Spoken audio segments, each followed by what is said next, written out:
the rock. You physically couldn't hold me, I don't care if you pushing 40. You can never little bro me. Euro step like Ginobili, from young OG to the OG. From nosebleeds to floor seats, circle stronger than Cuban links. My gold dance, your gold plated. You verse me, now that's a reach. We ready? Who ready? Good evening, everyone. Welcome to another edition of the One-on-One Sports Show here on the Black Man Unfiltered Network. I'm Mr. Bennett. My man, Coach, is in the back, and then we got our two boys from Texas. They'll be along shortly. Joining in this on this Wednesday. Good to see everybody on the show tonight. Make sure when you come in, hit the like button. Certainly as you come into the place, we certainly appreciate it. It helps the algorithm. As you see scrolling at the bottom of the screen, you can certainly give a Snapchat or a Super Chat. Certainly to the Black Mountain Filtered Network, and certainly anything that you want to give us individually. You can see here scrolling at the bottom our individual cash apps. We certainly appreciate the support that you guys give us. But yeah, we're certainly in the thick of it. You know, certainly there's going to be a very hot and heavy NFL conversation. I know you got the Major League Baseball going on. Yankees, they definitely pulled a needed win out last night. We'll see if they can certainly continue the momentum going into Game 4. But you know, certainly they needed that big yesterday. So tied at 1-1 in the third with Toronto. Certainly Toronto showed a lot of firepower early on. Vladimir Guerrero Jr. certainly showing out. And, you know, just proving that, you know, he's certainly one of the best in the game. And Judge, you know, he certainly had his breakout, certainly from last night. We were all concerned about, you know, whether or not he was going to perform in the big spot. And also shout out to our guy, Anton, who's certainly in the building early tonight. Appreciate you being here. Now, again, did the NHL season start, sir? I want to acknowledge you know, since you're such an avid hockey fan. Start of the NHL. If it didn't start this week, it's starting soon, and certainly wouldn't mind getting your perspective. You know, who do you think is you know, you think the last year's champions, are they primed to repeat this next year, or you know, do you expect some shakeups this year? You know, certainly let me know if you want to give you a little quick perspective on the NHL hockey season. You know, but I certainly appreciate your avid interest in hockey. And certainly shout out to my guy. You know, if you're from Jersey, so I'm always going to represent here. And also we got in the building tonight, our guy Shawnee, you know, in the house tonight, who actually got a win. You know, shout out to Houston. They got their win this past week, so they're doing pretty good.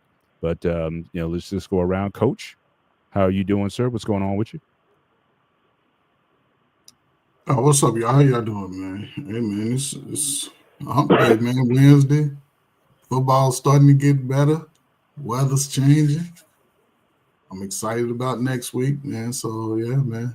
I mean, let's do it, man. Sports is here to stay, man. I heard that. What's going on, Shawnee? How are you? Man, everything good, man. I just got back from the gym, so I was running a little late. All right. So what's the squat now? About 605? What are you doing? No, man. I just work out just to stay in shape. I ain't trying to crumple my whole legs. Well, I haven't squatted in about 3 weeks now. I'm doing some alternatives. I'm going back to it though. You know, certainly build it up. But I did do legs this morning, so I did like leg presses and all kinds of, you know, moves like that. So legs a little sore, but certainly looking to get back, you know, back into it. You know, get back into under the rack. It doesn't matter what anything else I do. It's like if I leave the squat rack for too long, then it's like something's missing. You know what I mean? It's like the ingredients I'm missing. So I got to make sure that squat is a full body workout for the most part. It really is. But like, and nowadays I put it at the end of the workout. So it's not like I'm building up because I want to almost like pre-exhaust my legs. I just don't want 300 pounds on my back anymore. I'm almost to the point now. It's like, you know, it's just like some diminishing returns. If I load too much on the back. So yeah, if I you know, 250, 300, if I get into that range, I'm good. I'm not trying to break records anymore, man. I'm too old for that. So I'm just trying to keep it going. Shout out to our guy. Yes, What We Know podcast. Obviously an avid Detroit. JT got two things to be happy about right now. So yeah. So he, you know, certainly Detroit is standing up, and I'm sure there's a lot going on very excited in that sports town, and so certainly appreciate you guys being here tonight. But yeah, man, let's get into this, man. So let's just get as we've been doing last couple of weeks, just get the lay of the land in the NFL. So there are no more undefeateds. And to my surprise, there's actually a winless team, which I didn't think.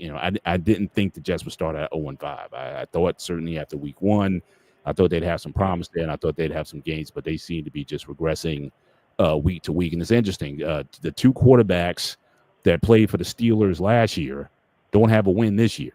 So for all these folks talking about Mike Tomlin needs to go or whatever, he knows how to at least get wins with those QBs, but for some reason these guys leave and they can't get a game. Even though Justin Fields, if you look at his stats, he hasn't played poorly. I don't think it's just all on him. It's just the supporting cast just isn't giving him any help. But but certainly very hotly contested divisions. I'm looking in the AFC. New England won, so I mean they're certainly competitive. One game behind the Bills.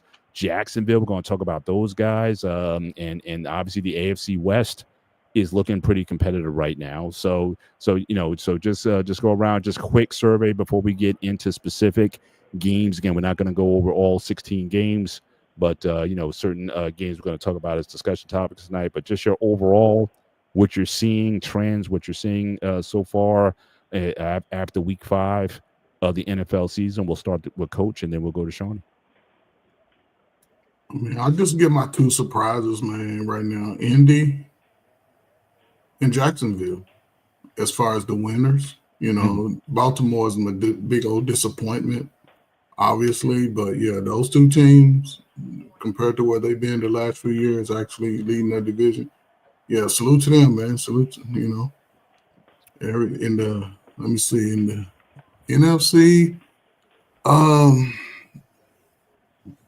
yeah, man, it's about what it is. San Francisco, I'm surprised, just because Mike Jones is playing good. The Cardinals seem to do the same thing every year, just start strong and just fade immediately. It's like once the weather get into October, it's like they can't keep it together for some reason. They just play. It's like they play to lose. Yeah. Instead of playing to win. So, but everybody real quick, else, shout out to our guy Time. Haven't seen you for a minute, my brother. It is good to see you back in the house tonight. Appreciate you going here. Hope everything is well with you. And he certainly had a comment. I want to talk about Lamar Jackson. He wants to talk about quarterbacks this season, and Dak Prescott is balling. So yeah, so we'll get into a little bit this show. But I also want to acknowledge I got Anton starting off right. $5 super chat. Florida Chancers has a chance to be the first. Is this right? First time to win 3 in a row since the New York Islanders. Yeah, I remember that. So Islanders were no joke back in the day. So wow. So they're definitely seem like they're trying to build a dynasty with the Panthers. But certainly appreciate that information. And now again, I'm one of those guys where you can certainly get tired of a team winning all the time.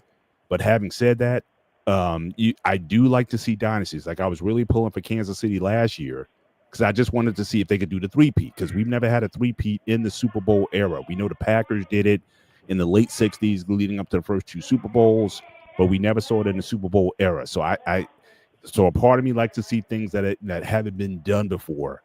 And so I was looking forward to that. So I'd be very interested to see if the Florida hockey team, if they can go for a three-peat. Yeah, they'll definitely, especially in this era with, I'm sure hockey is affected by free agency, just like a lot of the other sports are. So for them to keep a team together for potentially 3 straight championships, certainly that's impressive.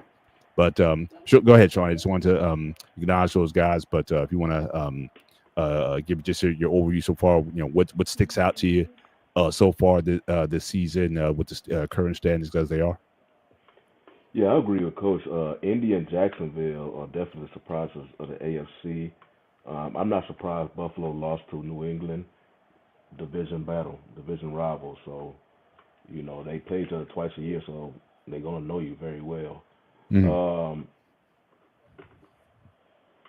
Houston, yeah, we got 2 wins in a row. Not really putting that much stakes on them. One was versus Tennessee, who literally stole a win from Arizona. And And like I was mentioning last week when they played against Baltimore, that defense is down there in the dumps with Dallas. So was a surprise. The offense. I mean, Houston's offense. I guess they got the wake up they needed because it was terrible before that game. Over on the NFC side,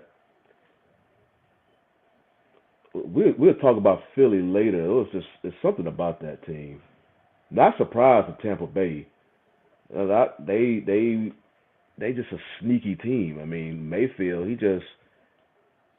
he definitely turned the corner from his Cleveland days. And sometimes we're probably seeing the same thing right now with Daniel Jones and that Indy. Many times when you get drafted, you go to a bad team and they're bad for a reason. They don't really have a good idea of how to develop quarterbacks. But then also you go to another team, change the scenery, coaches who are more invested in the players. Yeah, they both. Right now it's just Daniel Jones' first season. You brought your drinking? But Oh, okay. but with Mayfield and Tampa Bay, he did the same thing last year. Yeah. So yeah, those my division or my conference, I guess, surprises. For me, I'll just start in the West, man. I got to say San Francisco. I mean, obviously Purdy's been out, and we're going to talk about Mac Jones and what they're able to do. I remember last week nobody was picking them to beat the Rams. They thought that was basically a layup, and so they're hanging tough at 4-1. So that's definitely certainly a big surprise there. I think the team that's scared me a little bit. I'm very impressed with the win that Washington had over the Chargers, who is supposed to be, certainly a rising team and whatnot. So again, if they're going to have their issues, Washington a game behind and whatnot. So it's looking like the NFC East is going to get very competitive. Dallas, at least offensively. Now again, defensively, not sure. Defensively, as Got Tom was saying, Dak playing very well at the position. And so, definitely we can, we'll see if, but it seems like that's going to be hot. I don't think there's going to be any runaways there because Philly, I think they'll find opportunities to win, but they're not looking dominant doing it. And, early the Steelers, they certainly have an opportunity to pick up some ground. The next two games are against AFC North opponents, and again, that division is not doing very well at all. And just given the fact that New England beat Buffalo and we beat New England, so if the season ended today, we'd be at least a 2 seed in the division with Indianapolis. So again, we'll see how that goes. But Kansas City struggling. So again, we'll get into some of those. Tops as well. But yeah, man, let's get into some of the key games that's out. So again, Mac Jones, who again I think a lot of people were writing off, as a bust, and certainly he has shepherded the 49ers team to winning performances and whatnot. So did we closed the book on Mac Jones? Is he just a game manager, or is he showing that he has the moxie to be a legit NFL quarterback? And does it just boil down to the opportunities that you have? Not every situation does well for everybody, and sometimes you just got to be with the right coach or with the right system or whatnot in order to flourish.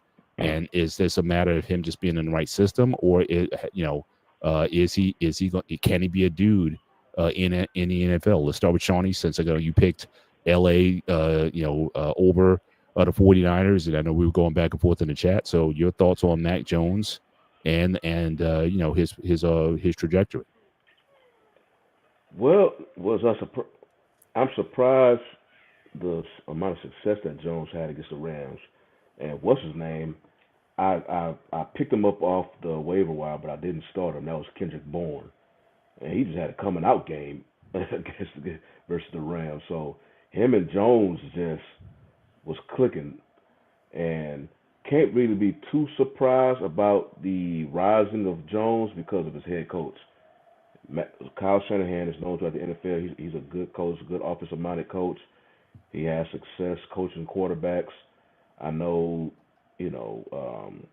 Trey Lance was the blemish for him, but he turned it around with Purdy.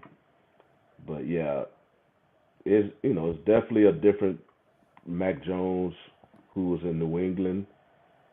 But I believe New England at the time when Jones was there, they literally gave that dude two defensive coordinators as an offensive coordinator, something like that. So they screwed them. They wasn't serious up there. But coming to 49ers, he definitely had time to learn under Shanahan. I still relatively high on the Rams. Again, that's a divisional game, that NFC West, and they've always be cannibalizing each other. They even as bad as the Cardinals were playing when they play against them, they play better. So that NFC West, they only one that I can't really say that just really cannibalize each other for the most part is probably the AFC North. If they're a bottom team, they don't really. Sometimes they do, but generally the top teams usually win those games. The NFC West, NFC East, those two divisions, they always battle each other no matter the records. So yeah, I'm kind of surprised about Mac Jones, his performance versus the Rams, but I can't be too surprised because of his head coach. Mm-hmm. Gotcha. I may not be as big on the Rams as you are. I mean, obviously the Rams should have lost the week before. Obviously, we had that blunder with the wide receiver losing the ball out of bounds. That could have been certainly the winning score and whatnot. So I mean, Rams could very easily be 2-3 in my view. So not as high on them, but certainly, like I said, I think that would be a competitive division. But certainly San Francisco standing out. Coach, what about you? Your thoughts on certainly the game? I don't know how much the game you watched, but on Mac Jones in general, you think certainly is he have we closed the door on him too soon? Or you think he could be a legit NFL QB, starting QB? Sometimes I wonder, man, if people really know how to evaluate quarterbacks, right? They moved Cam Newton out, and Mac Jones was supposed to be that man. He had one season, and then they shipped him off. And again, I don't know if there were some injuries in there, but once Bill Belichick left New England, they was basically on a rebuild, and I don't think they had the quarterback coach, somebody that can really develop him to the next level. But he had this next season, then they shipped him out. So I'm not surprised. He has the talent, but also the coaches. Shanahan's offensive coach, so offensive coaches seem to have a little bit more understanding of quarterbacks and their skill set. A defensive-minded coach, he just leave it to the coordinator, and he's focused on defense. But yeah, man, I mean, I think with his success, it'll be interesting next year because he is a starting quarterback.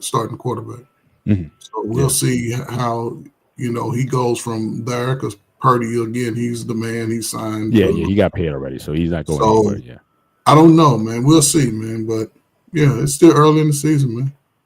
Week 10, yeah, we'll talk about it. I heard that.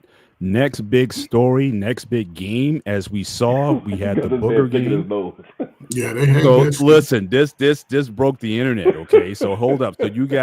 So you got Kansas City late in the fourth quarter, methodically moving the ball down the field, going in for the go-ahead score with under 2 minutes left. Then they show my man on the sideline, Trevor Lawrence, picking his nose, like, all right, I'm gonna go. Let me show you how this is done. So he does it like inside, picks his nose, and then goes out and do it. You can't get any more gangster than that. I'm sorry, that's the most gangster move I've seen in a long time. My man's like, all right, bet, hold up, let me pick my nose and let me just gotta show these guys how. Drives down, drops dimes in wide receivers, hands, big plays, and then the last, scoring play of the game, a bungle play. I guess his center or O-lineman trips him down, still's able to get up and find the end zone for the go-ahead score, and to win the game. So, and again, we've been talking about, Trevor Lawrence got that big contract last year.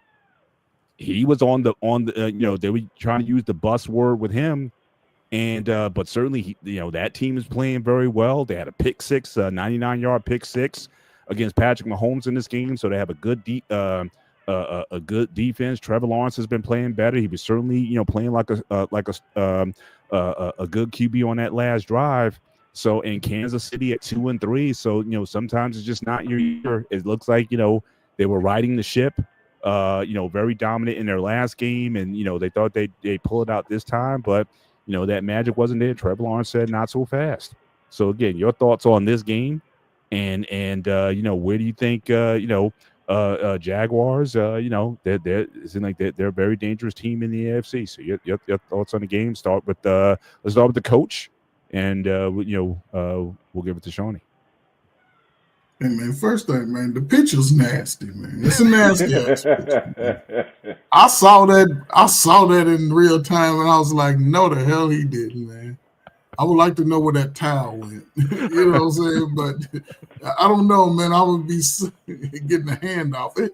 Yeah, the picture's nasty. But Jacksonville, I think they finally found a winning formula. The defense is better. That's always a plus when your defense is playing better. But I think they found a winning formula. Play action, mixing it up. That's a winning formula in the NFL. They tried to rely on his arm, and you can't really do that because teams are just rush 7, 8 players every time. And when you're young, you don't really get a chance to sort of figure out the defense that fast. But he got the money, and now they have a well-balanced attack. But again, we'll see what they play like come November, when the weather starts being rainy and cold. And Florida weather is nice to play football every day, but fall weather, it's different. What are your thoughts on Kansas City? Do you think they're still going to be relevant towards the end? Just got to right the ship, or do you see some major? They're going to be relevant. They're going to be relevant towards the end because they still have the weapons, and as long as Patrick Mahomes is available to play, you can't really count them out. That's why when I'm looking at the odds, and the points, is like +2, +3, no 7-point spreads when you play Kansas City because they still had a chance to win the game. And, so right now, maybe 3 more games. If they 1-3, then you can count them out. Gotcha. Shawnee? Yeah, I think KC, because normally the road through the AFC generally goes through KC. I don't think it's going to go through them this year, but they'll be in the playoffs. Just so happened, Mahomes, you could probably, I know there's other stuff that happened in that game, but if you're a quarterback, you got to take the L's too. And Mahomes had a bad read on that pick 6 by Lloyd, so he probably took that on the chin. But yeah, with Lawrence, this is his 3rd head coach in 4 years. Everybody knows his first year was a disaster with the head coach with Meyer. But I think I give more credit to his head coach, Liam Cohen, because the formula he has placed for him, because now remember how as better that Lawrence is looking this year, also Travis Etienne. And that, like I mentioned about Dak Prescott, how much a running game, because Travis Etienne has not looked like this. And Liam Cohen, he definitely, him and his coaching staff are doing better with that O-line. And I remember hearing that he wants Lawrence to, run the ball more. Don't be afraid to run the ball more. Because physically, Lawrence is a total package, physically. But, a lot of time, same thing when people be saying about Herbert over there and with the Chargers. Physically, they're the total package. But about quarterback, it's in between the ears.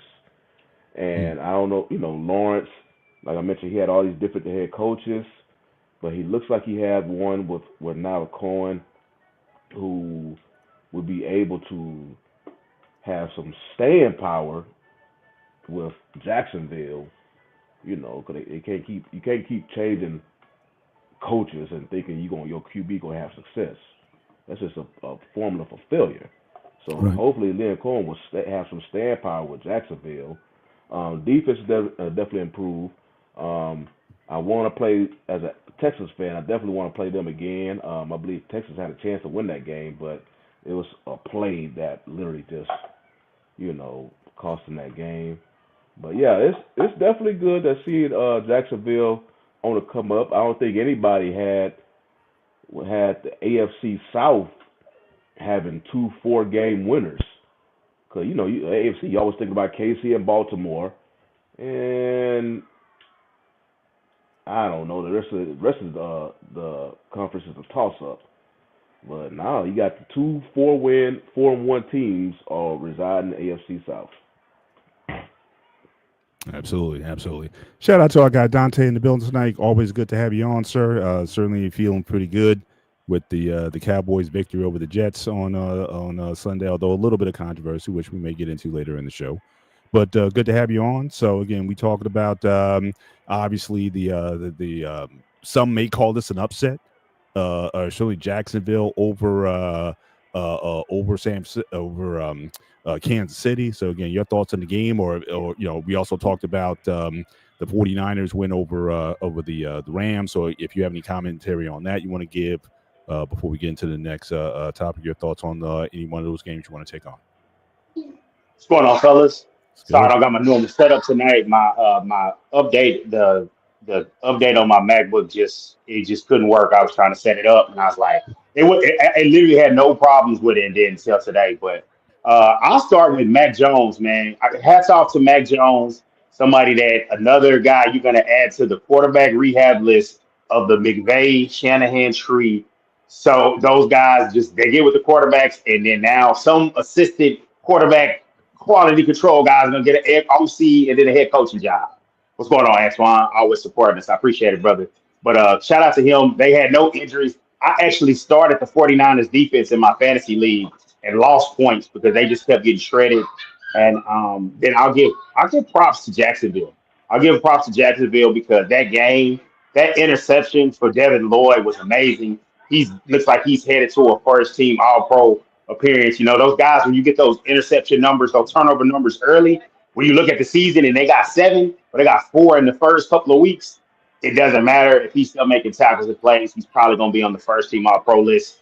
Trevor Lawrence, hey man, maybe he's going to be okay with, like you said, with the stability shotty, but it also, I don't want to take away from their victory. It proves again the vulnerability of the Kansas City Chiefs. Like I was saying earlier on Sunday, I was like, man, the Chiefs don't come back and win this division.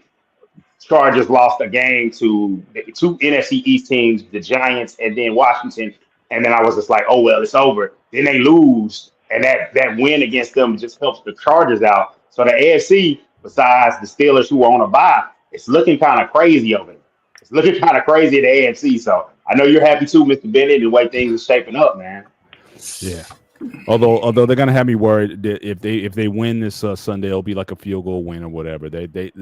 I haven't had an easy win where it's like you take your starters out with about 6 minutes left in the fourth quarter and you just run the clock out. I haven't had that victory in about 7-8 years now. So I'm since the Killer Beat era with the Steelers, I haven't had that. So yeah, so they're gonna make it interesting, and we'll find some way to keep the game close, whether we want to or not. Shout out to my man Hink in the building. Yes, sir. The Bears showing some promise. The Bears are 2-2 in that division. Certainly a couple games out from Detroit, and so we'll see if your guy can turn it around. Now, again, you were trashing your quarterback a few weeks ago, so again, give him his flowers while he's still competing for a few guys. But I want to move on, obviously, to I guess the main theme for this week. Certainly you had another incident. We were just talking about this last week. We had another incident where, again, guy, you got to break away to the end zone, and rather than just crossing the line, you kind of ease up a bit. Now, the other guy last week, I almost gave that guy a little bit of grace because I think the ball just came out. I mean, I don't think he was celebrating too early, but he just switch hands before. Yeah, he didn't secure the ball before he got in. This was he just eased up and just thought that he had it, and and obviously they were up 22-6, I believe, at the time, and this would have certainly iced the game. But he lets up on replay. He release the ball before it crossed the play. It was very close. It was like, they say football is a game of inches, and it might have been an inch that he let it go a little bit too early. And, certainly it winds up costing the game. Titans get their first win of the year. And but the what's worse than that was the incident that happened certainly after the play was over. There was an incident on the sidelines. Let me see if I can bring this up just so we can see this. But there was an incident that happened on the sideline. So obviously with the coach, let me know if you guys can see this with the coach. Yeah. So he comes over there and basically ripped and hits him. I think he hits him twice. So just go back here. So he gets in his face. He's being consoled. I think he hits him once right there. Still chewing him out, and then hits him again, certainly on the way out. Certainly, pretty controversial incident there. Now, look, me and Coach, we go back old school NFL, right? We remember when the coach would grab you by your face mask and pull you off the field. We've gotten called every name, whether it be basketball coach. I had my shout out to my high school basketball coach. He used every creative name in the book to curse us out or what have you. And, but certainly it was caught. The coach was fined $100,000 for the incident.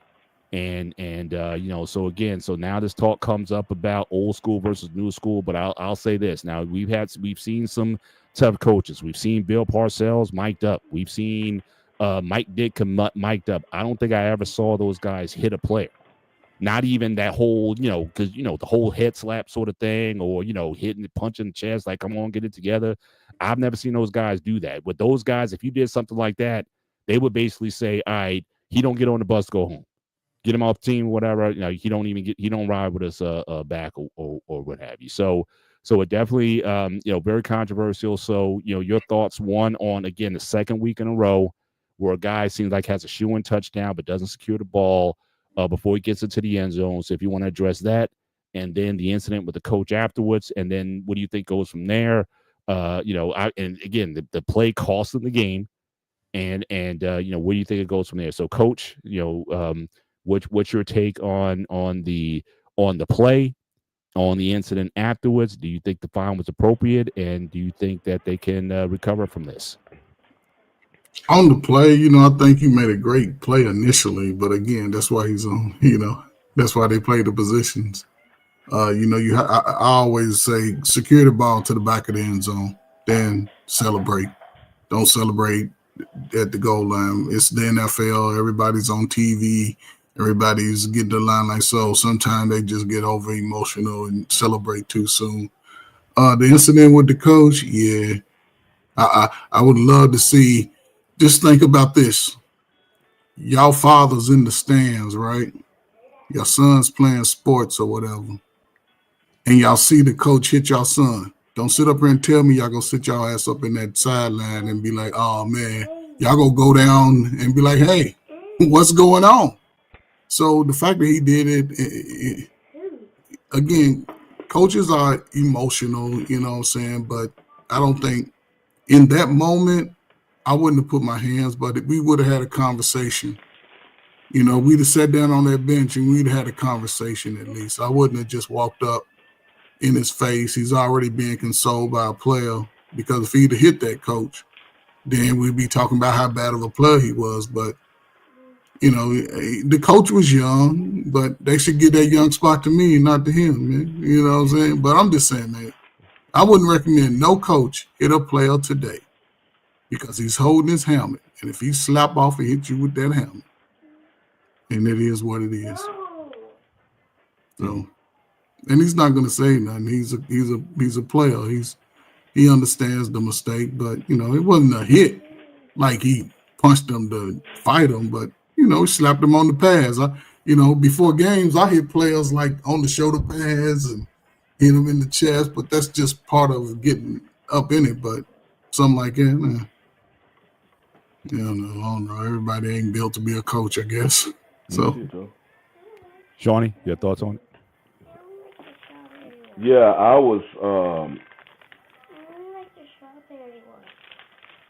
I thought it was kind of blown out of proportion when I first seen the video you just saw, but then because I understand old school coaches whatnot and how they were back then, but it is a different time, They wouldn't you hit you. know, different time right now.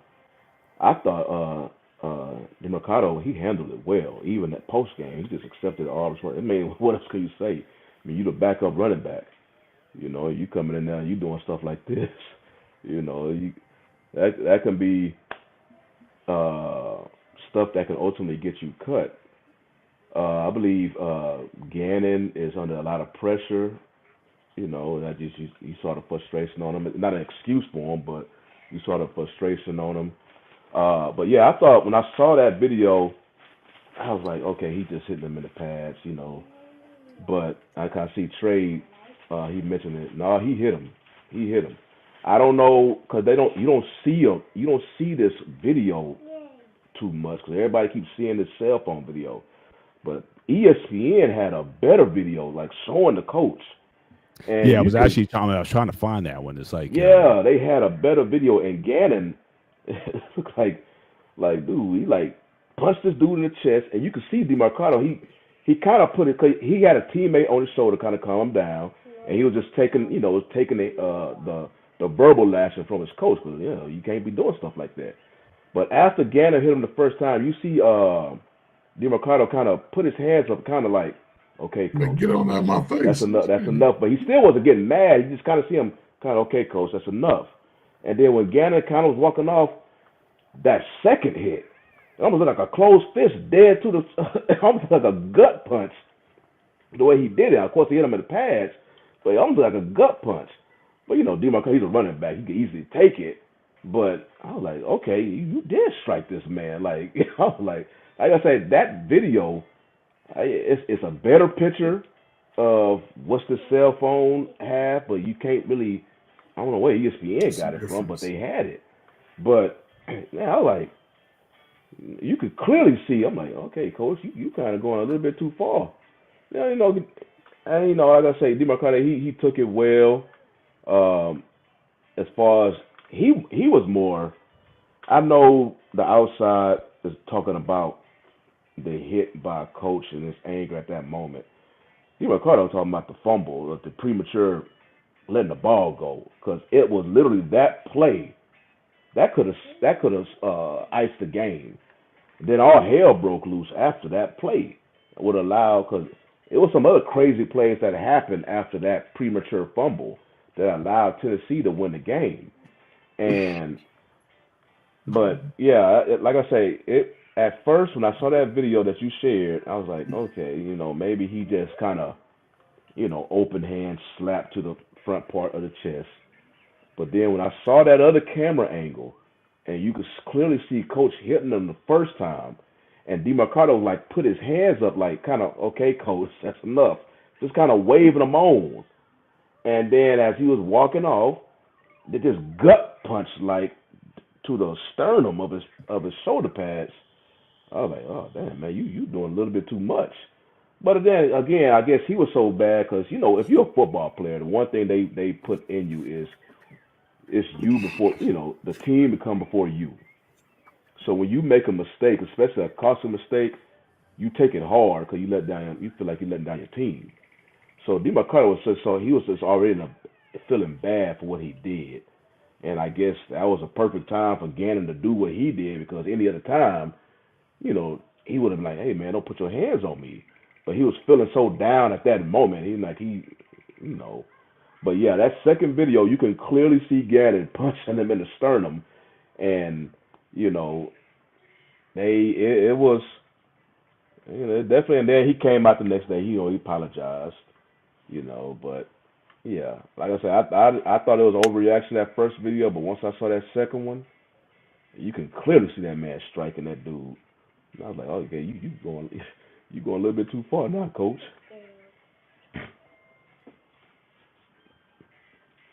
So you on mute, Dante? Dante. Go ahead. Yep. Yeah, so I don't know. My biggest thing is I don't like people to in general to touch me or anything. So it's just like Oh, Oh, we lost him. Up. Dante done got a phone call. they went to the abyss. Yeah. So obviously, yeah, I was never going to get if they cut him, they would have crucified him for not being patient. Certainly, we all know the rules aren't the same. But like I said, I mean, we've seen again go back to the era when coaches were certainly hard and Dick care as much as he would. Oh, there we go. All right, Dante, you back? Yeah. Okay, can you hear me? Yeah, you turn up a little bit, but yeah, we can hear you. Go ahead. Let me turn it up. So basically, you got to keep your hands to yourself as a coach. And maybe in the older era, you could do that. But like in today's era, it's plus these are men. So if he would have came back and put his hands on him, it would have been even worse. He had to fumble and he does that. That's probably why he didn't do anything. But that's just keep your hands to yourself. Trey, what you saying? It's like it wasn't that bad. Would you let somebody put your hands on you? I know you said you'd rather him hit you than cut you. Don't put your hands on me. Don't put your hands on me. I might not have gone as far as slap him because I know, hey, cameras here. I'm on national. I'm on regional. At least I'm on television. I'm not going to do that. But I'm going to show a sign of, hey, that's unacceptable. Like he said, he at least put his hand out. If he put his hands out, and you can see that, that's clearly nonverbal. Him showing like, nah, enough was enough. So I do agree with you on that one, Shawnee. And it's like enough is enough. I just can't go for it. But I don't know. Trey said, "I'm lying over here, dude. It's a second video out there. You can clearly see Coach punching them. You can see." Yeah, I was trying to find myself because I did see it. I did see it earlier. I saw it too. Yeah. So I'll see if I can pull it up. Maybe get real quick so you can get a better vision, I guess, a better angle of that. But just talk about from a player perspective, because I know you play football. If your coach did that, like, what do you think this does to the team? Because obviously, they're sort of tumbling right now, back-to-back losses or whatnot. So it's like, and again, I mean, things like that. Players can get guys get coaches fired as well. So what do you think this does to the Cardinals just overall? I mean, they're in a hotly. They're only a game out, I guess, out of second place in the division. Do you think they tumble from here, or does that have to be a separate? Can they recover from this? Basically, is what I'm asking. I think. Yeah, I think if you'll see the way they come out the next game. If they coming out playing but fired, okay, they got over it. That's basically all we can really see. It is something that should be handled, in the locker room. But it wasn't. It wasn't. Yeah. It wasn't. Well, I think it wasn't. I'm talking about as far as coach apologizing and all that stuff after, the incident happened. In the locker room. I know he came out to the public and apologized. Yeah, he needed that.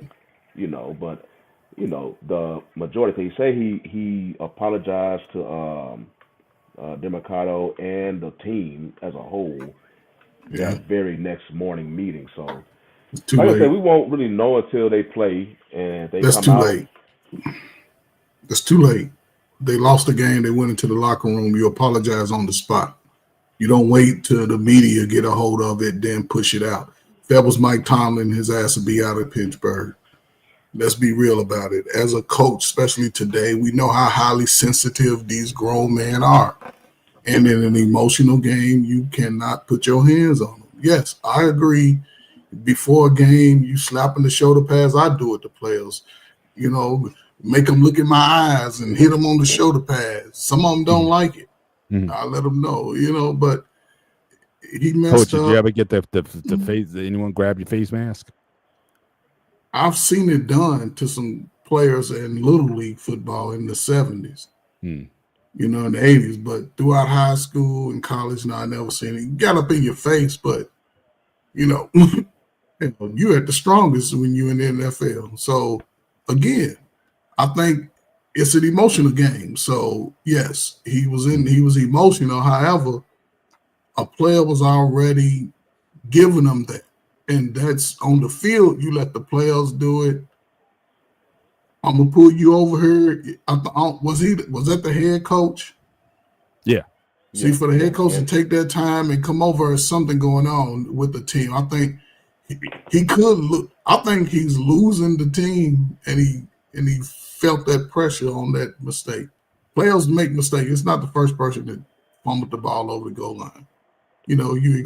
But the players were handling it on the field. When the locker room, I would have immediately apologized to him and the team right there. I was caught up in my emotions. I don't wait till the overreaction of the media, then apologize. That's disingenuous. So it could be a bad, snowball effect. But the team could rally, the players, and when you're playing football, you're playing for each other. So that's the positive of it. Well, I heard some past players, they were like, outside of what coach did, that's outside. They said if their teammate would have did something like that, he probably would have made the sideline. Yeah. Shannon and Ocho, they were talking about that earlier. I guess they come from that's just egregious. I don't know how you that mean at that moment you trying to make it about yourself instead of the team, and yeah, that's just I don't understand how that happens, man. And especially all it takes is one time, and you be like, man, that ain't gonna never be me. But you constantly see players doing this. I'm like, dude, just one more. Well, like I said, step. that's why I brought up last week that Leon Lett play, because again, Dallas blew out the Bills. It was like 52-17, blew them out. But all you heard for the next 3 years was the Leon Lett play. I mean, it's like we won the game, we won back to back. Shouldn't that be enough? But it's like people wouldn't let it go. So, because that would have been the most points scored in Super Bowl history. So that's why they keep bringing it up. Yeah, that, and I think he had to play another time where something like that happened. Where it was just like, dude, you gotta. He's just unaware. But I don't know how guys keep doing. To me, I know obviously it's a different era, but I was at the game where Deshaun Jackson did that at Texas Stadium. It was the last Monday night game at Texas Stadium, and I remember that. So I don't know how, if it happens in an era, how do you let that happen in your era? But yet it happened last week. So how do you let it happen? It happened just last week, and I can understand it if it's one of those deals where, like, who is it that, you're reaching over the goal line like Trevor Lawrence was, and it happens. Okay, you reach it to make a play, but you're opening. There's no chance of nothing happening. You gotta, even if you switching arms, just hold the ball in your arm, tuck it, maybe double protect it, do whatever you need to do to make sure that it breaks that plane. But that's inexcusable. Yeah. Yep. But let's move on certainly to the next big block here. So you had the Eagles, again, lost their first game of the year. Again, similar script to last week. Last week they were able to pull it out. This week they couldn't overcome Denver, certainly losing the game. And again, but similar thing, Jalen Hurts not necessarily as effective in the second half. You also had a meeting with Jalen Hurts and A.J. Brown, Saquon Barkley. They had a kind of private meeting to hash things out because obviously, certainly A.J. Brown, he's not happy with the level of production. Certainly Saquon is certainly not going to, not breaking the 2,000 yard or getting close to 2,000 yards like he did last year. So the offense has certainly been struggling. They were, certainly gutting games out. And I think now, certainly, and I said earlier, Trey, you weren't here earlier, I don't think, but, Washington looked very good against I keep calling them San Diego, but against LA Chargers.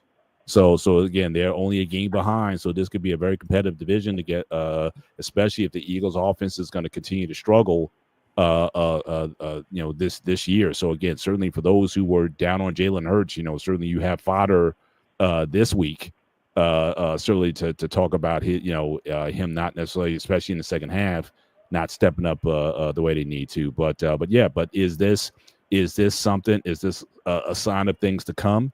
Are the Eagles, certainly leaking? I mean, just like Kansas City, they're getting off to a rough start. Eagles, they've been able to eke out wins, but is this a sign? Or is this similar to what we saw a couple years ago? And again, if you're going to have this internal friction in the team, can they recover from it? So let's start with Coach and go down. What is the state of the Eagles at this time? I mean, out of all the 4-1s, they may have the shakiest 4-1 at this point. I think they're Super Bowl champions, man, and they still know, they were 4-0, and they still are always in the game. That's one thing I appreciate about those particular players, from Brown, Barkley, Hurts, and what's his name? The other receiver. They're always in the game. I think having a meeting is good for them, especially at this point in the season. I think they're going to be okay. It has to be in some underlying between Brown and Hurts because it seemed like a lot of passes to Brown were off, but everybody else seems to get them right where they like them. So it'd be interesting to see how it plays out. But overall, I think they're going to be good as a team. Their defense is too solid. The offense, they'll pick it up. But yeah, Super Bowl champions. Everybody plays good. Like I think Trey said, yeah, everybody plays good when you play the champions, and you're gonna have to play them 60 minutes. So I don't see no problem with it. Mm-hmm. Go ahead, Shawnee. Go ahead. My thing about the Eagles is, well, you got to remember this is their offensive coordinator, Kevin Patullo. This is his first year as a coordinator, as a play caller. And you can see it because previous weeks, his receivers, you heard reports of receivers kind of moping about not getting the ball. And then he tried to, give them the ball, but then that came at a sacrifice. Cause I don't think Saquon Barkley had that much carries this past game. So he's trying. Yeah, I don't think has he run for 50 yards. I don't even think he's run for 50 yards the whole year so far. Yeah, he's trying to satisfy kind of the individual, his skilled players instead of just calling the play game, based on the team per se. Don't let them they'll get over it. The thing I noticed about the Eagles though, because Eagles have been a good team for past 3 or 4 seasons, but there's always reports about them disgruntled with each other. Somebody's mad about not getting enough targets or something. Like winning just don't satisfy them. It's like, why y'all just? There's plenty of, and you have a great team. You got offensive weapons, you have defensive weapons, you got you can legit make Super Bowl runs every season if y'all, put it together. But you always hearing like mumbles from within the team about somebody is not happy with something. So obviously just the wins are just not enough for that squad. But with a brand new offensive coordinator, and I may be seeing the same thing over there in Houston as well, they trying to satisfy their individual players, but it's coming at the cost of the other. Because as they was running the ball with Barkley, but it's still not really getting it going as of yet. Receivers were complaining that they're not getting the ball. Also, you see them starting to throw the ball a whole lot more versus Denver, and that you taking Barkley out the game. So just you make a game plan. You the offensive coordinator. You make the game plan. Let your players run the game plan, and that's basically. I mean, they're a good team, but like I mentioned in the past weeks, I've seen them go through these offensive, just valleys before. Mm-hmm. And that would literally just kind of change their season when they're going through this. Mm-hmm. So are they a good team? Yes. But there's no time limit on this offensive valley they're going to go through. And it's weird to say that because you see an offense that clearly has a talent, but sometimes they just get in their own way. So I don't know. Like, dude, y'all just have to forget about individual stats. I mean, right now, just go win. You can win the games, but right now it's looking like more about me instead of the we, and you can literally see that on the field. They're too good of an offensive team to be struggling offensively right now, and this is not just versus the Broncos. This is the past several weeks. So, yeah, I don't. That team is just an enigma to me. You win games, but you still complain. I mean, I can just imagine that with the Cowboys. We winning games. Right now, it's hard to win games, but you obviously doing it. But you always hear them complaining. I'm like, I don't know. Are they still your pick to come out of the East, or are you looking at Detroit or possibly Tampa Bay? Right now, I'm still looking at Detroit. Like I said last week, that first loss against Green Bay, it pissed them off, and they just come out looking like a juggernaut. I know they may will slow down, but you got to show them it right now because they literally been on a juggernaut pace since week 2. Right. So I believe Eagles and the Lions play each other, but I believe it's in December. So that'll be an interesting game when they play each other. But right now, yeah, they on a juggernaut pace right now. Right. Dante? So I know one thing that I saw that they mentioned on ESPN that they showed the formations they were in and how the basically one of those, hey, if they're heavy and loading the box, we're gonna throw. And of course, Saquon Barkley, 2,000 yards, offensive player of the year, you're gonna load the box for him and try to stop him because that's what runs the engine of that team. But I did hear him say, hey, sometimes you gotta run it anyway and try to get it. Like I don't feel like he had enough carries. And the thing is, the team, if you want to have the strategy of like we're going to throw the ball, we're going to get AJ Brown the ball, tell them that hey, this week you got a tough matchup on you. You're going to match up against Surtain, Patrick Surtain Jr., the second, whatever you call it, and we're gonna get to you when we can and make sure you get Barkley the ball. But it's like now, like you said, they went kind of pass heavy, and to be honest, like I know I get critiqued a lot of times about it. If you look at sometimes when you look at it, Hurts struggles against certain looks defensively to throw the balls in certain places. And you see, he's more of a, hey, we're going to dig it up. I'm going to check the check. But he'll hit the occasional deep ball, but consistently going in intermediate, he doesn't always have success with that. And you show that when it comes to that, and when teams make them come from behind and make him pass and take away the threat of the run, it struggles a bit. So I think that they also, I know I saw Trey say, hey, they're going to be okay, but it's a thing that there's been steps to this where they got to this point. Like literally, they blocked the field goal and won the game, and got down early against the Rams. And y'all were saying in the chat, hey, Hurts, hey, he came back when he needed to. But can he always do that? I don't think he's that type of quarterback. But they have to kind of get things together. I know they had a meeting. They gotta figure the offensive coordinator has to figure out, hey, we got to get AJ Brown the ball. That's our second best. That's our best player in the passing game and our second best offensive weapon overall. And then third is DeVonta Smith. They got to figure out how to get those guys the football. It seems like he's more comfortable getting DeVonta Smith to football, but AJ Brown not so much. So they've got to figure that out. And I know their style of play works better when they play more conservative, focus on the run. When they did it a few years ago and they said, Hurts, here's the keys, throw the ball. They had a lot of turnovers.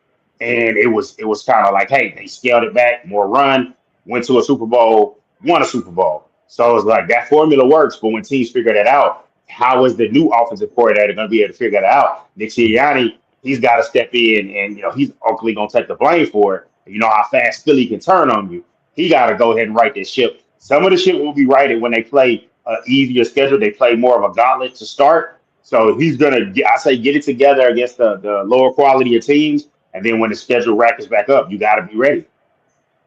Really. So, who's your pick to come out of the East? Are you leaning Eagles or you're leaning Detroit at this point, or maybe Tampa? I'm saying, as far as the NFC, I'm still Detroit. I know they look rough week 1, but I saw that they still got that physical play and that bully ball. And one thing that's hurting the Eagles is Detroit. They switched around their line and they looked like they were okay. Lane Johnson isn't fully healthy, and then Tyler Steen isn't a physical guard like Mekhi Becton. Mekhi Becton is a really former tackle, big, huge physical guy. And losing him in that run game, that right side, not having it together. Left side is okay. It's cool, but and then, of course, the center, gets hurt a lot. So they have to get healthy to get back to really, moving people like they used to.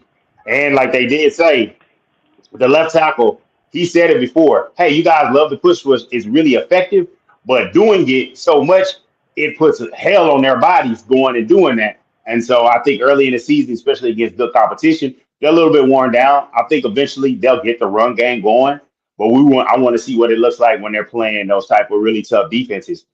Are they going to still be able to get it going? And we're going to see. I think it is going to be a dog fight to the end for the division, especially with it's going to be a dog fight to the end, especially with the Commanders hovering there. And in Dallas, like I said, I think they're looking very good. Like I said, defensively they may still have some problems, but I think Dak is playing, some very good football right now, and so certainly I think Dallas will be heard from. But I want to acknowledge again our guy Anton again. Thanks again for the $10 super chat. Yeah, Leon Lett had his moment Thanksgiving Day 2025, Yeah. 1993 against the Dolphins. I remember that game too. Yeah, I remember that's the game I was referring coming to. off the Super Bowl. That was off of the Super Bowl. So I remember That's why he gets the rep. our guy John Madden. He's like, "Oh no, not Leon Lett again." It's like, so it just became a thing. He was because I thought he was a very good was a tackle or defensive tackle. Yeah, defensive tackle. I thought he was a very good tackle for the era. He's one of the best in the NFL. But it just seemed like he just got that stigma on him. And he just couldn't shake it. Shake it off. But I remember that. Yeah, it's snow in Dallas. That was. That Thanksgiving Day. So yeah, that. But moving on to so again, guys, because this news where some of you guys might not find this newsworthy, but again, breaking news. So again, I know the AFC North is outside of my Steelers is not going very well at this point, but obviously Bengals. The Browns made a move, so they traded Joe Flacco. So all Joe Flacco has to go is to get traded to the Steelers. I mean, give him a 1-day contract. You can say that he played for every team in the AFC North, but he's traded. So again, Dylan Gabriel got the start last week. He'll be getting the start this week against the Steelers. And you have, certainly Shedeur Sanders is promoted to number 2 now. Again, we didn't talk about it last week because, again, I didn't necessarily want to put anything on the story where, again, he's a third. At that time, he was third string.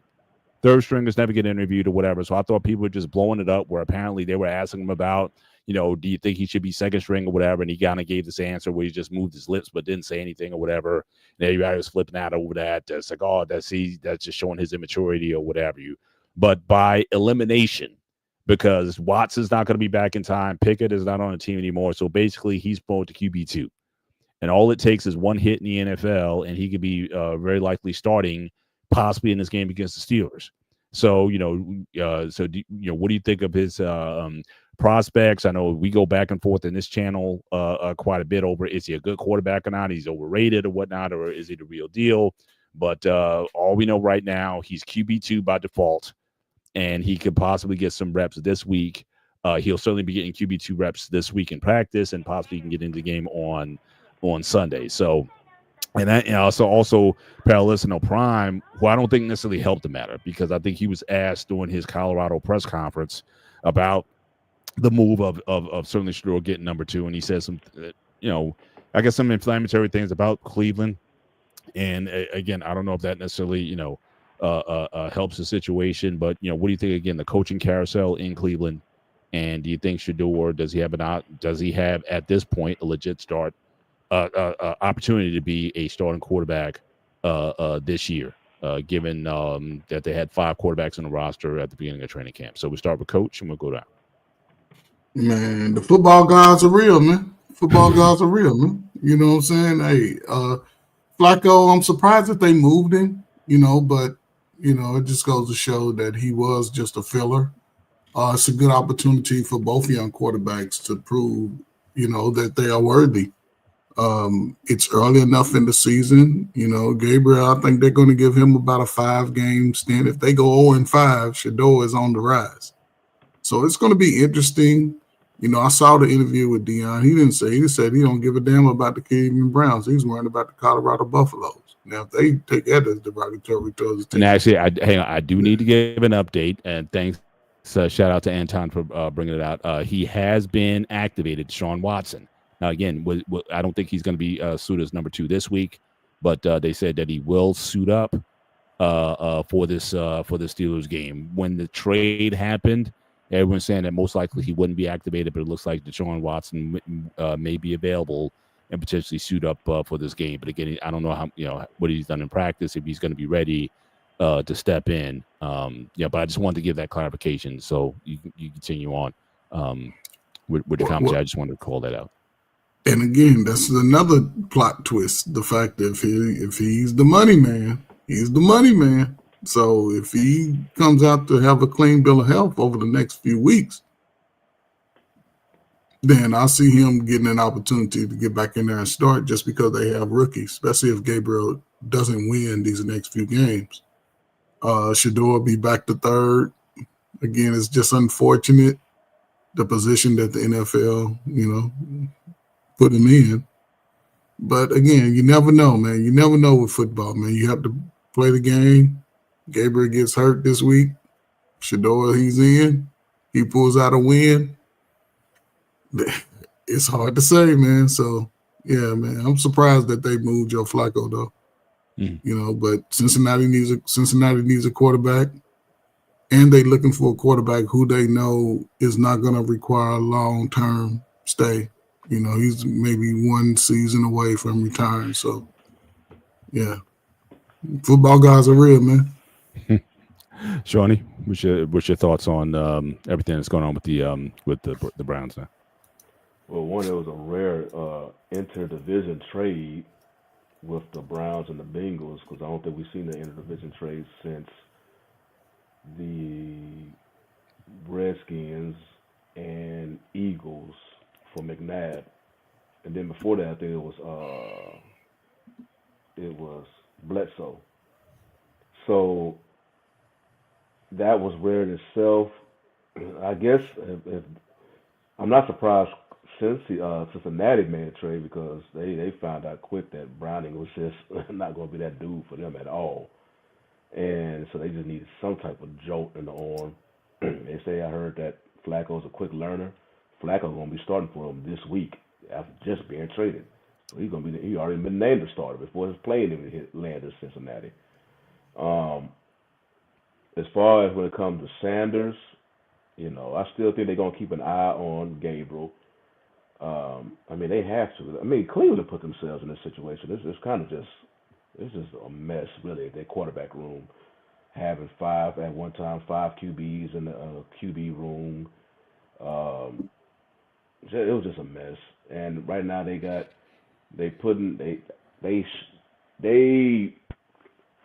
I want to say Gabriel deserves at least multiple starts to prove that he can do something with the squad.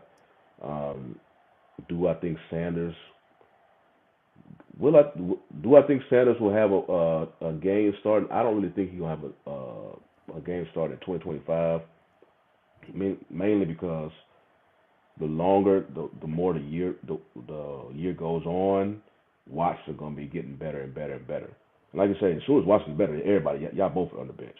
Right. Even though you may say, oh, let's see Gabriel, or we need to see what they just spent so much money with Watson. It's just mandatory just to put him in there.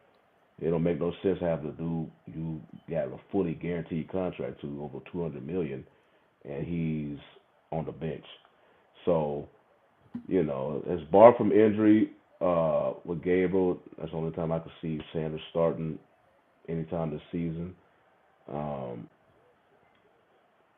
Maybe hopefully now that he's second string quarterback, he'll get a whole lot more potential first string reps in practice.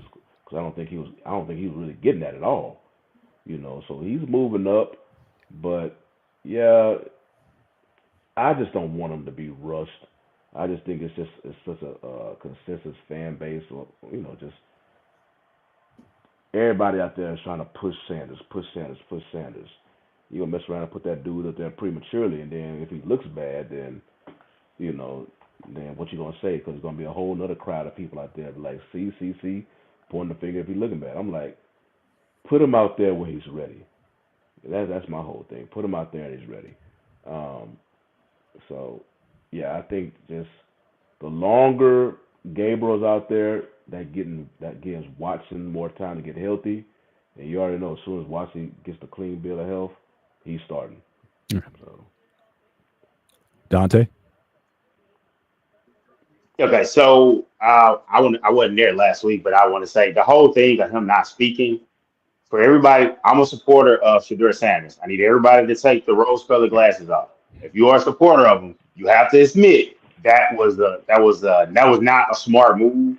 And so for everyone, if you were at the pre-draft stuff talked about you, like I remember Michael Parsons, he had some pre-draft stuff of immaturity. And then when it came up, I was just like, okay, I can see what you mean by that. I can see what y'all meant. Because sometimes when people say things, you don't see everything a player says or see things. But when you do see it, you got to admit, like, okay, so that was a good critique.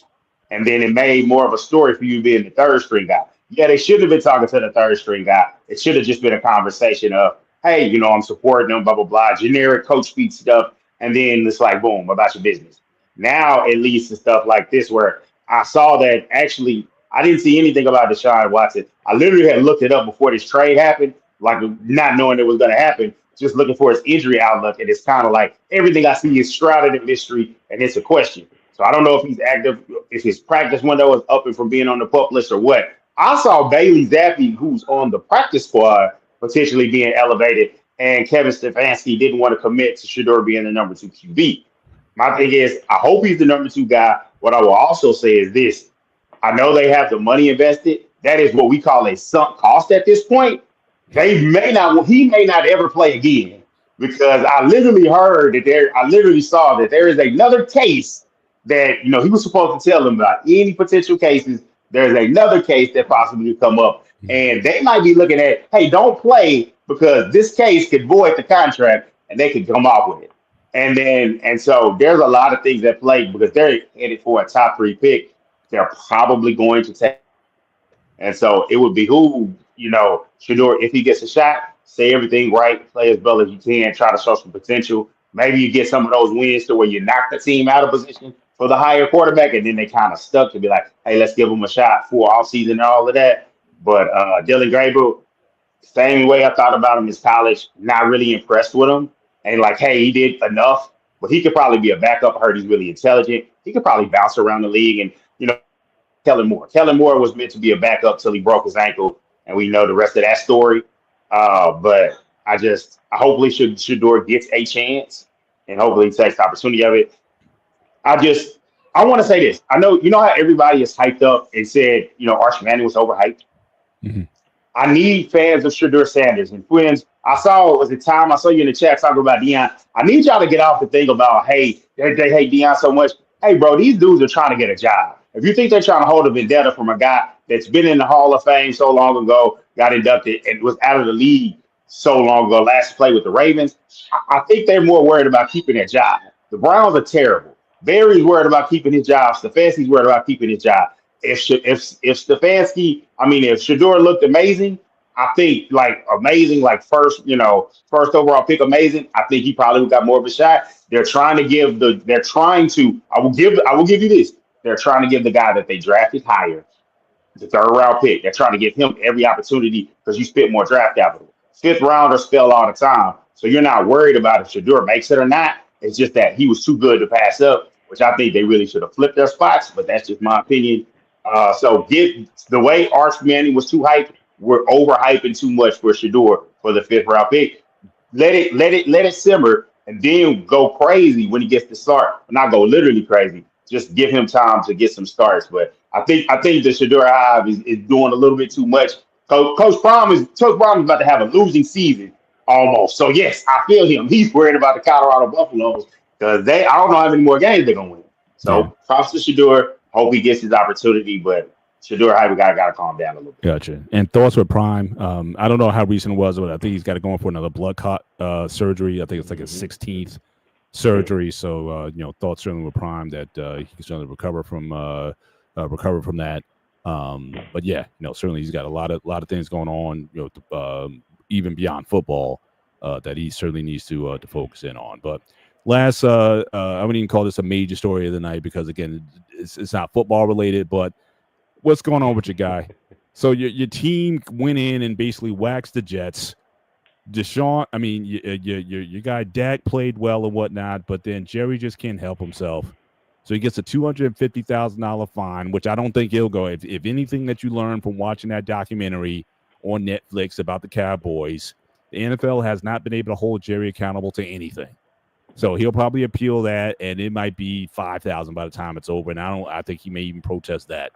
But your guy, he just has to stay in the news cycle. You just it's not enough. You just go into someone's backyard and beat him pretty good. He just has to be part of the story, man. I don't get it. For this grandfather to still have this childish. We talk about players being childish. This owner is so fickle.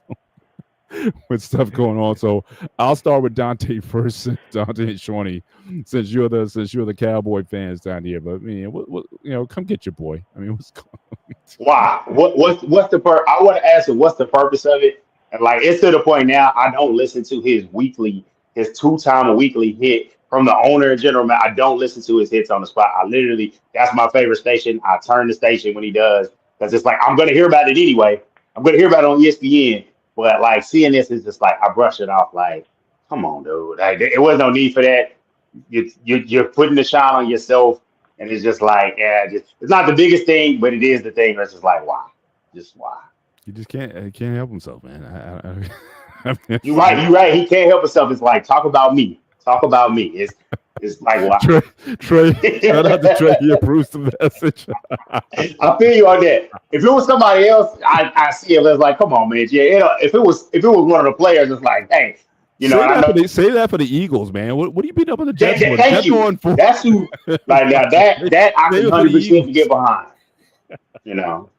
Save it for Philly because they're gonna do it, man. When they show up with that bus, it's unbelievable. Sean, your thoughts on the? Well, I had to. He spoke about this on his radio show, and I had it. I don't know why I didn't force you guys. So basically, the story is. This was not meant for Jets fans. It was he had Cowboys fans there where he was sitting at, and he was actually, they was excited, and that's why I was like, okay, Jerry, now your age is showing. This was not supposed to be two birds at Jets fans. He was saying, in the interview, he was saying like this is an accident. What was supposed to be? It was supposed to be 2 thumbs up. He said you put the wrong fingers. I was like, oh, Jerry, man. Now your age is you get too old, man. Now your brain is putting the wrong fingers out when you're supposed to be putting the thumbs. Now it's going to it sends signals down to the middle fingers. That's how he was saying. He was like, man, it was a complete accident. He was not meaning to flip the birds to the Jets fans.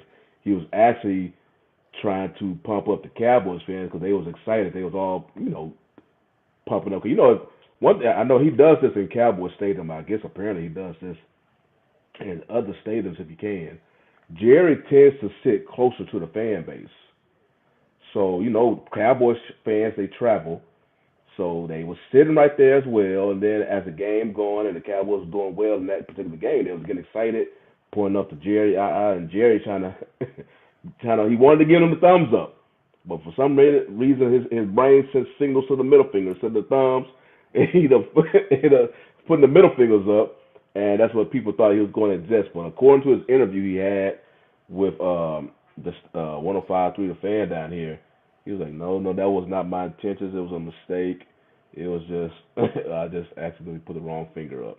I was like, oh, hell, Jerry. Now if it could be a mistake. The thing about it, if it was another person, you probably say, man, no, you meant to do that. But you got to remember, Jerry, early 80s?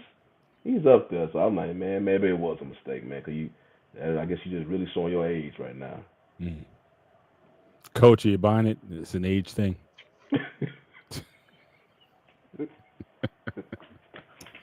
Nope, not with Jerry Jones. Any other owner, not with Jerry Jones. He knows exactly what he's doing. Everything was calculated. The last time they had the number 1 pick, I think, was in the 90s, early 90s, right? And the crazy part is the Cowboys have really always sort of seemed to be relevant for some reason. I remember. I don't remember when was the last time they had a 2-14 season or something like that. It's been a while. Mm-hmm. It's always relevant. And Jerry Jones, he's probably the most gangster owner in any major sport history. He knows exactly what he's doing. And he understands, like, okay, we on a good roll, but I like to see that when the season starts picking up, they lose a few games. You might see a few more birds. He don't mind the money. That he don't, because he might say whatever. So yeah, I'm not mad at him, Jerry Jones. It's just something that I say this and I shut up. He's one of the very few owners that takes the pressure off the team and put it on himself. But in putting the pressure on him, it puts pressure on the team because he's always in the media for something. He's talking. He's not holding back. Most owners, they let somebody else do that. But him, no, Jerry Jones. He is who he is. He's been doing that for 40 years, so he ain't going nowhere. Shout out to our guy Anton again, another $5 super chat. Jerry Jones is that senile relative that lives in your basement that happens when you drink lead paint. Shout out, appreciate the super chat. As always, appreciate your support tonight. We got a Thursday night game. Going back to the speaking of the NFC, Eagles play the Giants. The Eagles are at the Giants this week. Do you think they, now again, Jackson Dart in his 2 games so far looks relatively good. You think the Eagles right the ship? They had the meeting, between Hurts, Brown, and Barkley. Do you think they right the ship this week, or you think they may be in trouble for a couple of games before they right this thing? I think the Eagles will right ship. I mean, you're looking at Giants with a rookie quarterback and no Malik Neighbors. I mean, Eagles have way too much talent to just let this one slide. I know they got this internal turmoil going on, whatever they got going on over there in their locker room. But, yeah, they should be able to at least put something together to beat the Giants. It's just way too much talent. Now, if they don't, they'll still be 4-2. But, man, you'll be hearing hell from them in the media. No question. Dante, any thoughts on picks on the game? Who you got? As much as I would love for Philly to lose so we can get a little closer to them, I'm with you. No Neighbors and short week. Now, I will say it might be tough for them to run again because they got the front, and especially got Jefferson Lawrence in the interior. So I think it still might be tough for them to run the ball, but to throw it, as you saw that second. Well, that's the tough thing. You should be able to throw in the Giants secondary, but Hurts hasn't been able to get it going yet. So I don't know if this is the week on a short week. Can he get it going? I think it's one of those, like I said about Philly, find a way to win. But if they lose, it's going to be 10 days of hell to their next game. Because Philadelphia is going with that fan base. You know how they get. It's like in Philly, they pissed off already. And so you give them a reason, it's going crazy. And so I appreciate the super chat. Odell is available, but he's on a 6-game. He has a 6-game suspension for PEDs. So I don't know when he would be active, but he did say recently on the pivot he does want to play. So that should be interesting when it comes out. All right. Last story of the night. I'm going to keep it relatively short tonight. So again, you guys might have a little bit more familiarity with this, but I did see this was breaking earlier in the week. So you had this story with this player, Kyron Lacy, for LSU, and apparently he was being framed for the wrongful death of an individual. But certainly once the videos and everything came out, that I guess he's been cleared of all charges. But I know some guys were commenting on this earlier in the week, so I don't know if you guys have additional familiarity. I just wanted to bring it to our attention. So I'll start with Dante first. Any thoughts on this, or what's going on in Louisiana and in that whole system down there? But any thoughts you may have on this show? But my first thing is the fact that how foul. First of all, still condolences to his family, because I know you already have to deal with the death of him. You're fighting to clear his name in death, but keep your hands around like young men, regardless, athlete or not, when they get in difficult situations. You didn't, he was down low about it and unalived himself. So you gotta keep him close to you, talk to him, because that's a shame that he, was so scared, so shook, and took his life. And of course, it makes it look like he was guilty. At the time you hang your head, but also it's a message of, hey man, you don't, especially with black men, you don't know what's going to happen unless you have visible proof or whatever. You let the facts of the case play out, and in this case, we see what happened. We see the video of them, hey, just say this happened. It was a green Charger. They identified the car, and the lawyer, kudos to him for fighting to clear the guys. And clear Tyron Lacey's name because this is horrible. And I hope they got good lawyers. I hope they have a good lawyer and go ahead and sue that police department.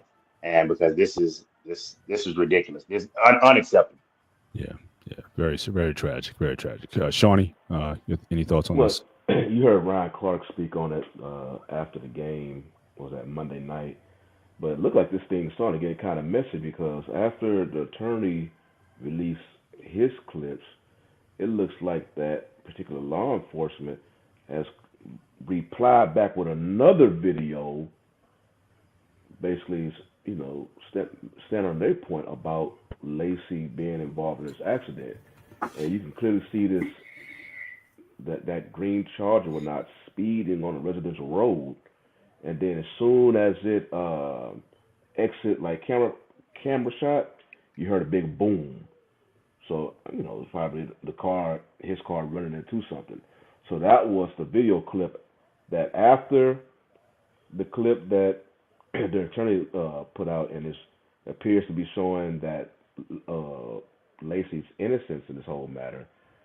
The police department released another video clip showing you can see his car clearly going 2-3 times the speed limit, and then literally as soon as it exits the frame, the screen, you hear a big boom of him wrecking into something.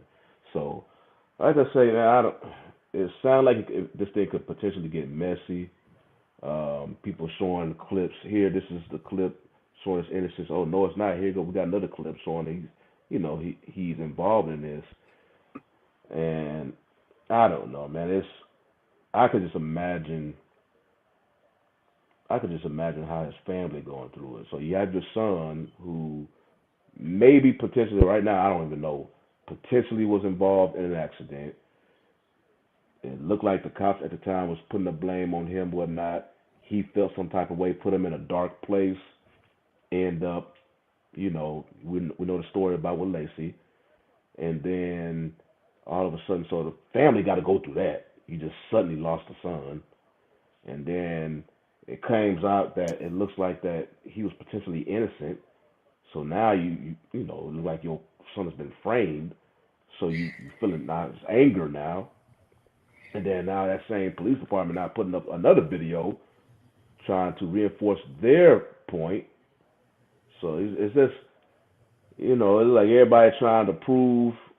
And unfortunately, I think the family is the one severely doing the up and down their emotions of going through this. So, I know you ultimately want the truth to come out. I just hate that now it's look like, okay, we just going to throw it out to the general public and, court of public opinion, video after video after video. And that's just going to ignite a fireball. It's just nothing really good comes with that. Yeah. Don, I'm sorry, Dante, you spoke, right? Yeah. Okay. All right. So, Coach, your thoughts on this story? Man, it's just unfortunate. Man, it took his life, and when people take their lives, that it raises eyebrows. If you're innocent, you fight it. But he's in the South, so it's unfortunate. He's a young guy. Cameras everywhere now. That's why I don't recommend getting no fast car. If you have an adrenaline rush, and accidents happen, then you are in this situation. If you got any of your kids gonna play sports or just go to college, you have to talk to them about driving fast, driving under the influence. Teach them safety, because now this man's gone. His family will never get him back. An opportunity lost. Now you got which appears to be some foul play. So it's no winners in this at all. And if there is, the family will get a couple $1 million. But it's still the loss of a young man's future. So yeah, I don't know, man. Nobody's gonna make themselves look good or bad at this point. So if you got kids, man, just talk to them about driving safety, man.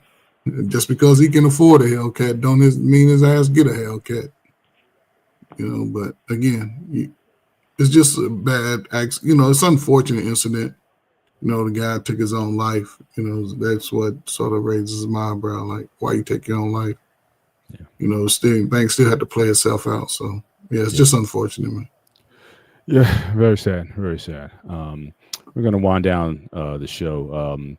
Just turning back to sports. Let's let my Yankees. They're looking to get eliminated tonight, 4-1 in the bottom of the seventh, and so my season's about to end. But Toronto's looking pretty good, and so is LA. So we'll see what happens in the near future. But we can certainly start. They came back last night. I thought it was over last night. I thought it was gonna get swept. I thought it was. I thought it was too.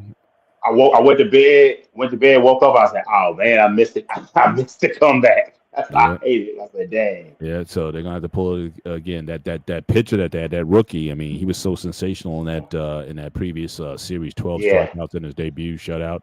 But certainly couldn't hold them for so long. Said that Toronto is very talented, especially offensively this year. But we can certainly start to land this plane. Certainly with final thoughts. And certainly we'll start with Dante. And as always, we can certainly wrap up with the coach. You go ahead, sir. All right. So what I got this week for final thoughts, obviously I know Texas lost to Florida, upset loss, ugly loss, dropped out of the top 25. And so it's like, cool, I respect it. You want to drop them out of the top 25. I understand it. They got to earn to get back in it. They're facing number 6 Oklahoma. They're now in ranked. They are favored. John Mateer, the quarterback, broke a bone in his hand. It was a big controversy. A fan side. Some fans said they saw him at a Chipotle. He said he was going to play against Texas. The timeline for it, if he plays, that was 17 days post-surgery. It's probably too fast to come back, just from what you read from actual doctors and what they say. But even if he were to play, I don't think he'll be 100%. I got Texas winning. I know people are down on Arch. He showed some toughness that he didn't just lay down and fight. Offensive line played like shit. I hate to be blunt like that, but they were. He missed some throws. He didn't play great either. Defense played like nothing. So I'm hoping they come. I think that the season's on the line.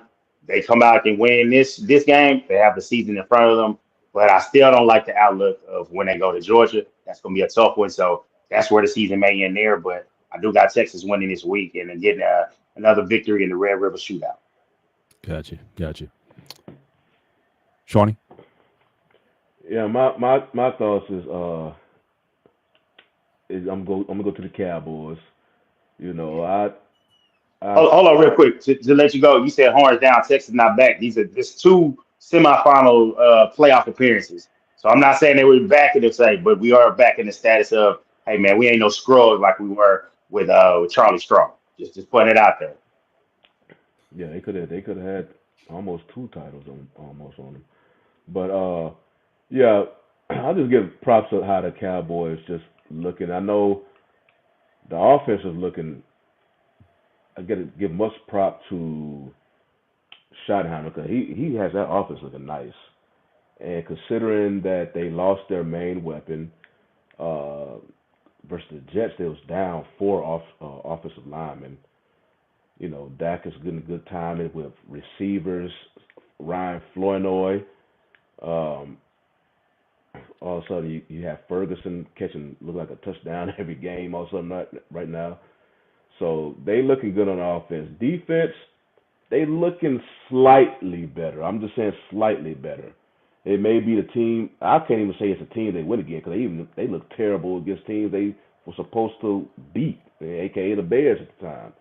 But they looking slightly better. I don't know. They still last in the NFL in defense. So, I think Diggs is starting to get a little bit more healthier. So they're able to put him on man more. Because that zone was the main thing that was killing them. But now they put it on man. They can you see some type of improvement. But, yeah, I'm not saying they're going to do anything this year because I really don't know that defense is that bad. They got this game versus Carolina coming off Rico Dotto. He coming off a 200-yard performance, so they've been talking. But I think they'll be able to do something versus Carolina, but I don't know. They still remains to be seen. But just give them a shout out. They've been playing better, so I just keep it at that. Heard that. Just real quick, just want to highlight the possible game of the week coming up. San Francisco and Tampa Bay, 2 4-1 teams going at it. I think I'm gonna roll with Tampa Bay. I think certainly Baker Mayfield is playing very good offensively. But again, it'll be a test. I mean, if Mac Jones win this game, then he's going to draw some attention to some teams that could certainly use a quarterback next year. Because, like I said, Purdy is certainly not not going anywhere soon. But soon as the 425 matchup, San Francisco at the Buccaneers, and if he pulls that off, then we all better start paying some attention to the 49ers because that'll definitely be a marquee win for them this year. Because yeah, so I would say definitely watch out for that one. Just real quick, how you guys feeling about that game coming up? Who you got? I got Tampa winning that one, but I will say this as a standalone game with that mash unit they had, I think somebody is going to end the incoming quarterback class not looking real strong. I could see a team talking themselves into Mac Jones. It had to be a team with a good offensive coach and some weapons and a decent line. And I think if you find that ingredients, especially with, I know they lost the game, but Sam Darnold starting up. I'm trying not to buy the Kool-Aid. I was a big believer in him going into the draft, but that shootout game was crazy.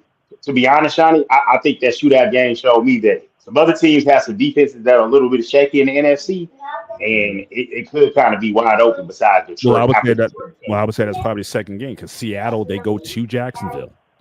So again, another another 4-1 team and whatnot. So again, we'll see if he's the real deal. If he can go there and pull it off there. But obviously, Jacksonville's got a lot of swag right now after pulling off that victory Monday night. So, Coach, you can certainly close us out, sir.